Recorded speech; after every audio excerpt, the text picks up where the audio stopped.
son with Jonathan, with Saul's son. And then King Saul had requested for him to come personally to play the harp for him in the palace. And now he finds himself hiding out from that very king, the one who, rewarded him. And now he's that the one that's made him leave home and hide in caves. And then you add to that the multiple attempts on your life, because Saul tried to kill David, multiple times, and never really a moment's rest. He could never relax, and he never really understood why Saul was in such vicious pursuit. I mean, both times that he had the opportunity that he could have killed Saul and he didn't. He told him, "What have I done?" David asked, "What have I done? Why? I'm not trying to take your throne. I don't want it. I'm not trying to hurt you. I could have killed you and I didn't. See, why are you mad at me?" And he never really, I don't think he really ever understood why it was. So here in chapter 22, we find him in the cave at Adullam, and that is known as the place of refuge for him. He felt very alone and rejected, but yet in Psalm 142, which he wrote while he was in the cave, he declared that the Lord would deal bountifully with him and surround him with righteous people. And the first to arrive was David's whole family.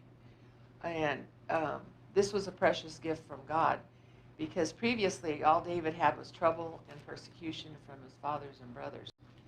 Remember, because he was the youngest, they didn't pay much attention to him.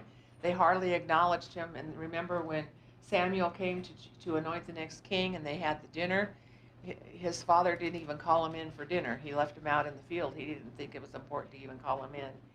And then his brothers laughed at him. Remember when he showed up and asked them, "Why aren't you fighting Goliath?" And they told him, "Go back home, go to your sheep," and they laughed at him when he said that he could defeat Goliath. And so he never really had much encouragement, I guess, from his father or his brothers as far as he was. But now we find them joining David at the cave.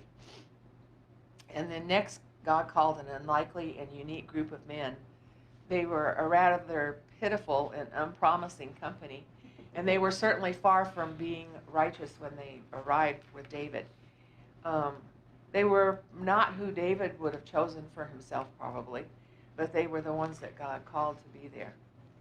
And they arrived as outlaws and men in distress. Their lives weren't easy or together. They had their problems of their own. And they came to David out of sheer necessity, believing that he could help them.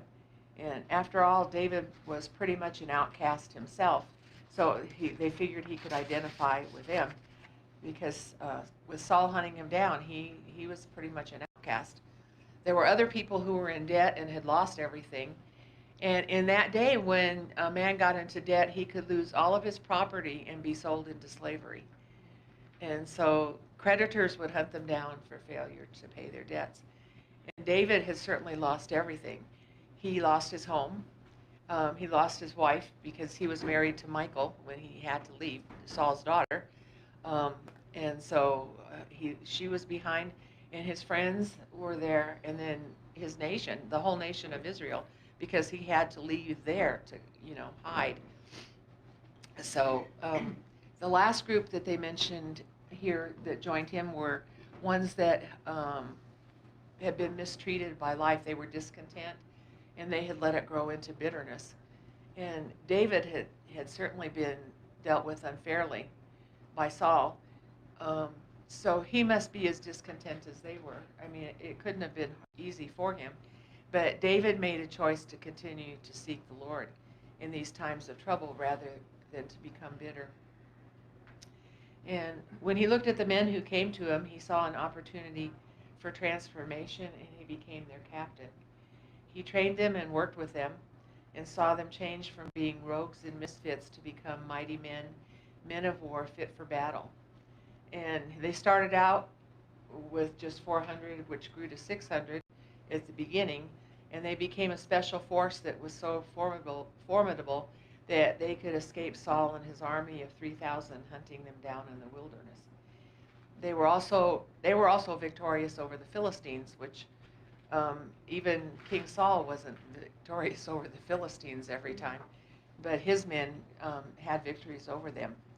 And David's accomplishment with these men was a foreshadowing of what the son of David, Jesus, would do when he came 1,000 years later. So David is sort of is a type of Jesus, because we see many similarities between the two of them.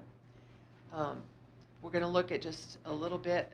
Jesus was rejected by his own people, and we know that he continues to be rejected by a majority of people today. That hasn't changed.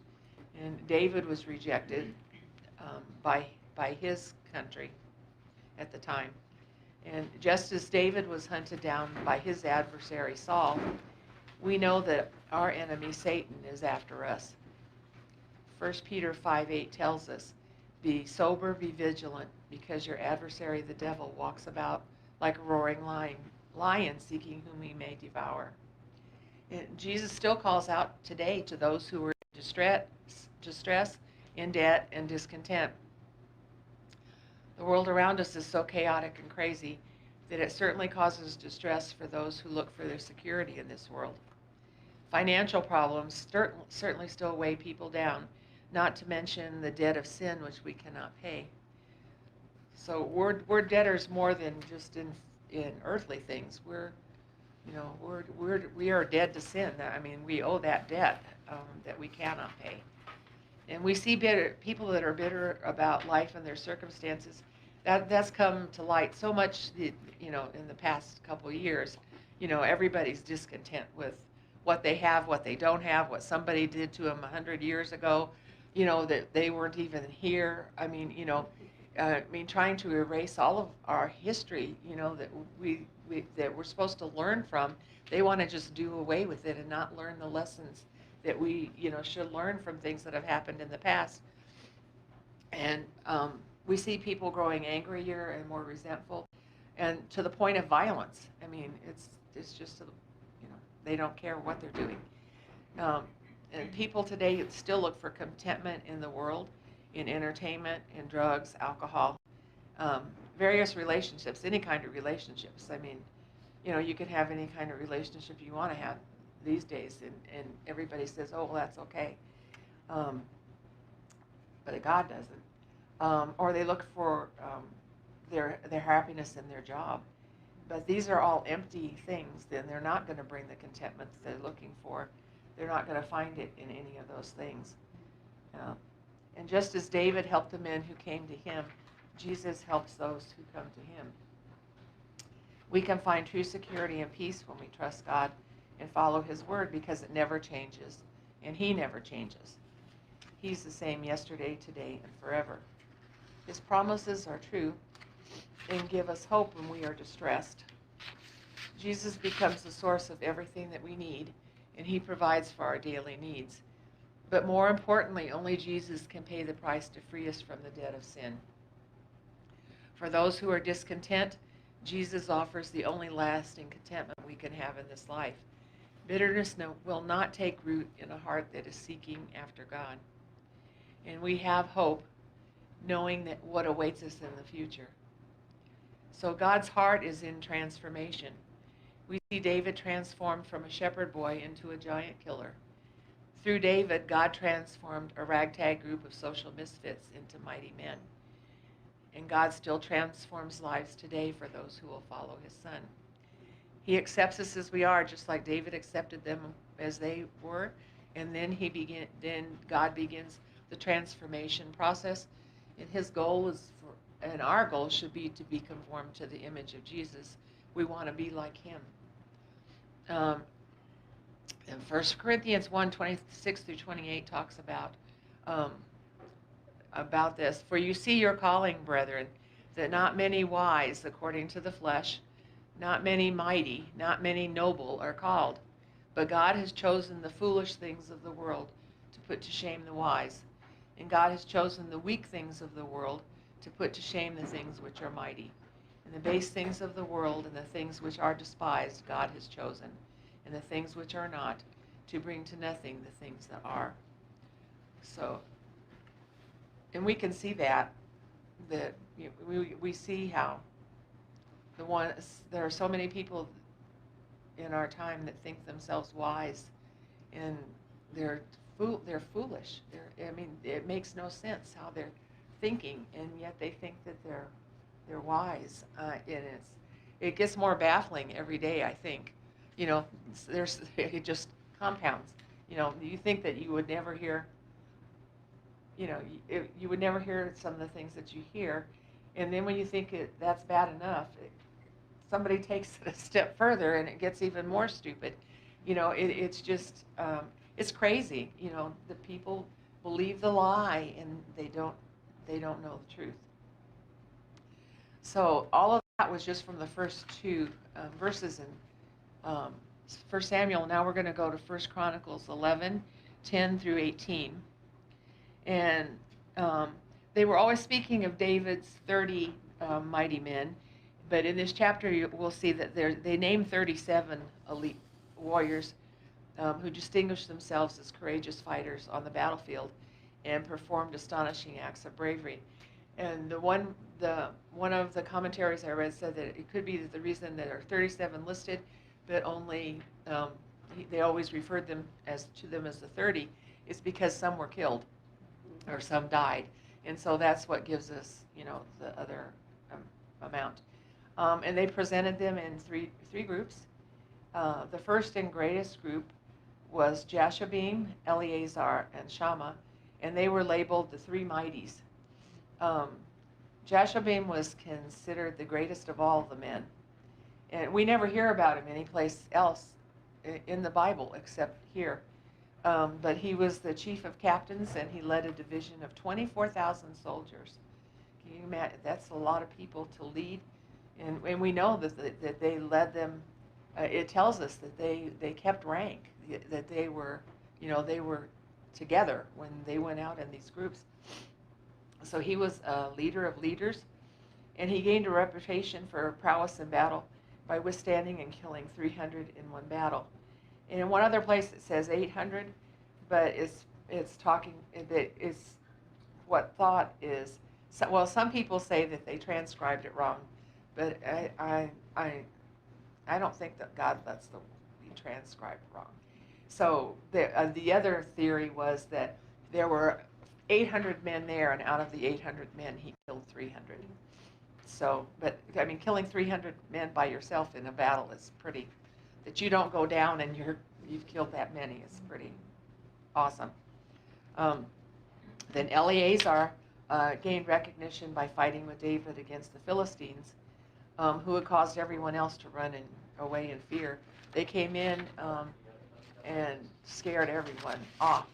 But Eleazar stood firm in the middle of a field and defended it. He courageously fought for such a long time that his hand grew weary and cramped tightly around his sword. So when he tried to lay the sword down, it was stuck. He couldn't even get it out of his hand. With God's help, he turned the tide of the battle, and he and David won a great victory. And then Shammah is not mentioned here, but he's mentioned in 2 Samuel 23. And he became one of the mighty men when he and David gallantly fought the Philistines in defense of a barley field that the Philistines were trying to take over. He stood his ground as the other Israelites became scared. Oh, I said sacred. Ooh, that's not sacred. Cross that out. That should be scared. They became scared and fled. And then he slaughtered the enemy and won the day. So those were the three that were called the mighties. Then the second group of three, we don't know who they were. There's different commentaries pick out three different people. So it's not listed as to which three of David's men that did this, went on this mission. I guess I'll call it a mission. Retrieving the water from the Bethlehem well. And so at the time, the Philistines had taken over the city and established a garrison in Bethlehem. So, I mean, it was pretty much Philistine control. It wasn't like it was just a few people there. They had established their garrison. And David was hiding in the cave at Adullam at the time. And we know that David was a shepherd in Bethlehem when he was a young man. And so, surmising that being so close to Bethlehem probably brought up memories of his childhood there. And recalling stopping at the well for water after bringing the sheep in at the end of the day. And so he's just sort of like reminiscing, and he comments on how good a glass of water from that well would taste. And it wasn't a command. I mean, he wasn't commanding them. He didn't tell them to do it, but he just expressed this desire, and the three decided that they would go ahead and go get the water for David. It was something he wanted, so they were going to, they wanted to fulfill his desire. So they had to break through the garrison of the Philistines and go through about 10.5 miles. It was about 10.5 miles of obstacles for them to go through to get the water and bring it back. And so it was a dangerous and difficult mission. But the courage and persistence of these mighty men made it happen. And when David realized the self-sacrifice that these men had made, I mean, he never dreamed that just, saying that they would go on this dangerous mission and bring it back. And when he realized how they had risked their lives to just go get him water that he wanted, then he felt unworthy to drink it. He couldn't, and so he offered it instead as a sacrifice to the Lord. And so that was the second group, those 3 men. Abishai, who was the brother of Joab, was a leader among David's mighty men and famous for his battle against 300 men. And another leader, Benaniah, was famous for his battles against men. And it listed there that he had killed 2 lion-like heroes of Moab, and he had also killed an Egyptian who was almost 8 feet tall. He was almost 8 feet tall, and that he killed the Egyptian with his own sword. And then he also was famous for his battles against beasts. And it mentioned that he killed a lion in a pit on a snowy day. And Benaniah was also the leader of David's bodyguards. And then verses 26 through 47 lists the remainder of the men who deserved a special mention, those who had been transformed during their time with David. And I think if you read through the list, probably the most notable name on the list would be Uriah, the Hittite, who David had killed. I mean, he's one of his mighty men, but later he had him killed to cover up his affair with Uriah's wife, Bathsheba. And we'll get to Bathsheba pretty soon, like next week. Yeah. Then we go on to chapter 12. In chapter 12, we read even more skilled men who joined David in Ziklag while he was still a fugitive from Saul. And the first mention are the Benjamites, relatives of Saul. And these men were well armed and able to sling stones or shoot arrows with both their right and left hands. So it didn't matter if one hand got hurt, they could fight with the other hand. And ironically, the name Benjamin means son of the right hand. But these men were ambidextrous. And then the Gadites who joined David were especially skilled with shield and spear, and they were noted to have faces like lions while possessing feet like gazelles. So they were serious fighters, and they had great agility. And they were also known for being fearless because they crossed the Jordan River at the time of year when the river overflowed its banks in full flood. Because in the spring, when all of the snow would melt from the mountains and everything, then it would come down. The Jordan River floods, and it has a pretty strong current. It's not just calm. And they crossed it when it was fully flooded. As more of the tribes of Benjamin and Gad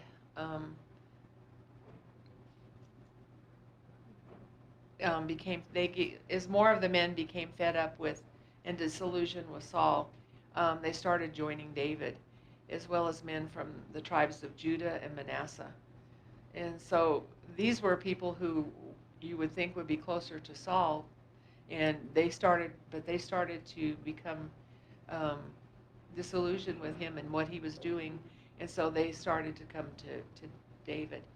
And God was building an extraordinary army for David so he would be prepared for what lay ahead. His army had grown from 400 to tens of thousands by the time he became king. And he started with a little and God multiplied it. David acknowledges that in Psalm 142, 1 through 2. Blessed be the Lord my rock, who trains my hands for war and my fingers for battle, my loving kindness and my fortress, my high tower and my deliverer, my shield and the one in whom I take refuge, who subdues my people under me. David was capable of choosing his own men, but the Lord was faithful to bring the right people at the right time for the task at hand. And when David was questioned, remember David questioned the loyalty of these later editions, if they were, are you going to be loyal to me or are you going to betray me? God sent a spirit on Amasai to vow their allegiance to David and his God, and then this let David know that it was okay. When we put our trust in God, he's faithful to prepare the way before us and to equip us to be victorious through him. And these men had come to Hebron with a goal of making sure that David finally became king of all Israel. The celebration came late, 7 years after the death of Saul, but it did come because after Saul died, you recall that David was just ruling over a small group, and there were still other Saul's sons that tried to take over, or to become king, and it didn't work out. So David, after waiting all this time, from the time of his anointing when he was a young boy to when he was finally, when Saul was finally dead, he still didn't become king. He still had to wait 7 years to become the king of the nation. So it was a time of trial for David, and he grew through it. David's life reminds us that we need to wait patiently on the Lord to fulfill his promises in his time and not ours. Because we know that we want the Lord to do it right away, and he doesn't always move that fast. It's funny because we wait and we want it fast, and he doesn't do it. But then when he does move, I mean, it's just like he's done. I mean, it just happens suddenly, and it's all done. Everything's done perfectly. It's just, and you sort of sit there and think, wow, he just did it all at once, and so we just have to wait patiently for his time. And everyone that came stayed with David for 3 days, feasting because their own families had brought food for them. And their neighbors also brought food on donkeys and cattle. So there was plenty of food to eat, and there was great happiness among the Israelites. Receiving their rightful and anointed king brought much joy to Israel. So we've learned about warriors. Well, we're still called to be warriors for Christ today. Just like David's men, God must grow us and prepare us for the works which he has called us. And this usually involves trials, challenges, and wilderness experiences, because it's in those tough times that we need God and allow him to change and mature us. When we're more inclined to not seek God when everything's going great. I mean, we can lose sight of that. So like Pastor Sean said on Sunday, eventually you realize in these hard times that God's trying to teach you something. And unfortunately, it doesn't happen usually young in your life. It's after you learn the lesson sort of later when you've gone through a lot of things, and if you had the mindset that this was God just growing you, it wouldn't have been near as difficult. But it sort of seems like that doesn't come to light, that you really understand that till you hit your 40s or maybe 50s, or all of a sudden then you realize, rather than asking for the trial to go away, I ask God now, just help me to learn what you want me to learn, because I don't want to do this again. I want to get the lesson the first time. I don't want to have to return to this place again. So show me, and help me to understand what it is, and to be willing to, change what you're trying to change, because I don't want to come here again. Um, and so, and it does, if you look at it from that point of view, and then you remember, that everything passes. I mean, he puts us through hard times, but he doesn't leave us there forever. It passes away. Um, and, Sean's lesson on Sunday was so good about, that it may not be the answer that we expect, but it's what God has planned for us, and that if we just are open to letting the Lord do the work, um, it makes it a lot easier than if we try to fight or get out of the situation or be discontented. Sometimes you're so discontented in the situation that you forget to seek God, um, and what He's trying to tell you, what He wants to do. And so God is our trainer. I mean, He prepares us for battle. Um, when we allow to Him to work in our lives and we look to Him for direction, God still transforms us into mighty men or mighty women, capable of doing deeds beyond our own human strength and knowledge. I know most of us can testify of things that the Lord has given us insight into, or He's given us just the right words at the right time, that it never came, it wouldn't have come from me. In fact, I've talked like with Sue sometimes that um, both of us have seen, sometimes we'll go back and look at something that we've written in a lesson or something, and I thought, where did that come from? And it's like, because I think I don't remember that, but God opens your eyes and helps you to see something, and He's the one that gives us the knowledge and helps us, and it's not us. It's not us. And we can be confident because we know that He always goes to battle with us. He prepares us for the battle, and then He stays with us while we're in the battle. And so that can give us confidence, and it should really make us want to let Him conform us more. I mean, to give up the things that we hold on to and let Him do the work that He needs to do. And for the closing verse today, I put Proverbs 3, 5, and 6. Trust in the Lord with all your heart, and lean not on your own understanding. In all your ways acknowledge Him, and He shall direct your paths. Easier said than done. But sometimes we still try to understand things, and they're beyond us. And so, when we just understand that God works all things for good to us, and that He's not going to do anything that's not for our benefit, then we can accept that we don't understand. So let's close in prayer. Father, we just are so thankful that You're faithful to us, because we are sometimes so unfaithful to You, and we get carried away, Lord, by the busyness of our lives, that sometimes we don't give You the priority that we need to give You. But Lord, You are our reason for living, and You are the one who works everything through us, Father. And so just help us to stay close to You, Father, to seek You daily for the things that You have planned for us, Father, so that we can be good servants and ones that You will call faithful when we meet You, Father, face to face. And so we thank You for everyone here. We pray for those who are not, Father, that You would just keep us all, that You would meet every need that each of us has, Father, and that You would bring us safely back together again next week. And we ask all of these things in the name of Your Son, Jesus. Amen.